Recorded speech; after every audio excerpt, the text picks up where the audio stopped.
Assalamualaikum warahmatullahi wabarakatuh.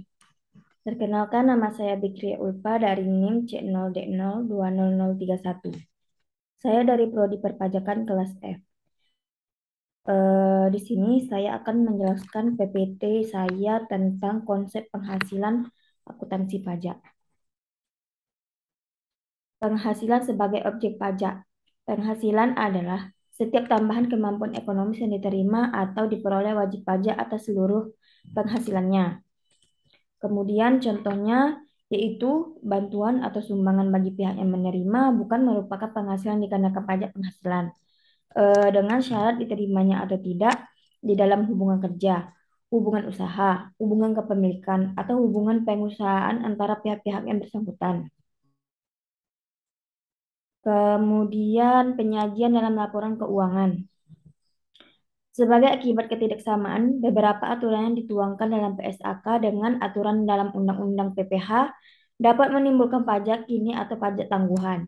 Untuk itu, sesuai PSAK nomor 1 atau revisi 2009, bahwa liabilitas dan aset untuk pajak kini serta liabilitas dan aset pajak tangguhan disajikan dalam neraca atau laporan posisi keuangan.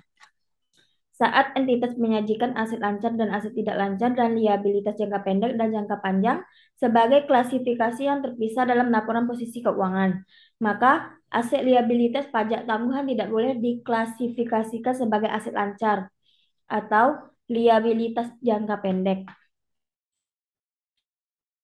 Kemudian penghasilan mencakup ada dua macam, yaitu mencakup pendapatan dan keuntungan.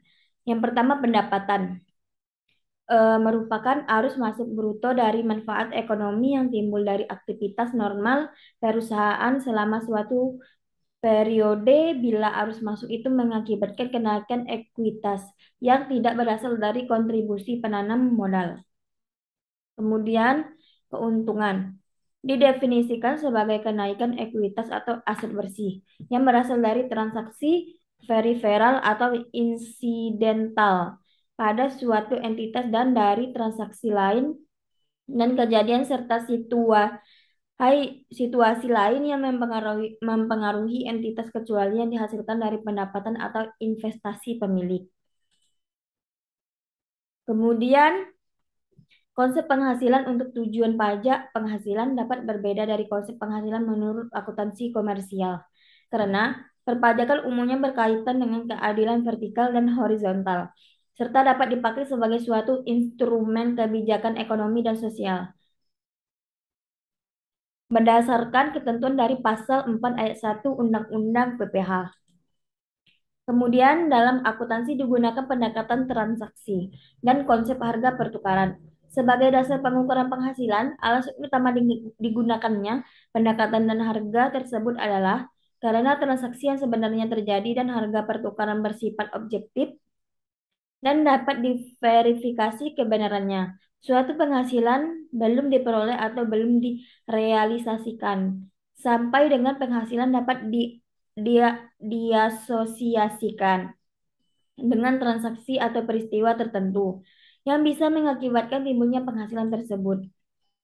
Kemudian penghasilan didefinisikan sebagai empat macam. Pertama, setiap tambahan kemampuan ekonomis yang diterima atau diperoleh wajib pajak. Yang kedua, baik berasal dari Indonesia maupun dari luar Indonesia. Yang ketiga, yang dapat dipakai untuk konsumsi atau menambahkan kekayaan wajib pajak. Yang keempat, dengan nama dan dalam bentuk apapun. Kemudian pendapatan keuangan sebelum pajak adalah istilah pelaporan keuangan.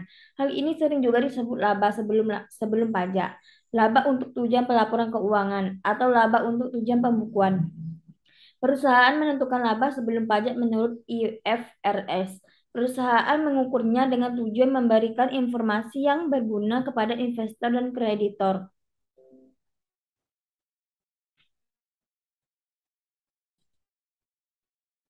Baiklah, cukup sekian presentasi dari saya. Assalamualaikum warahmatullahi wabarakatuh.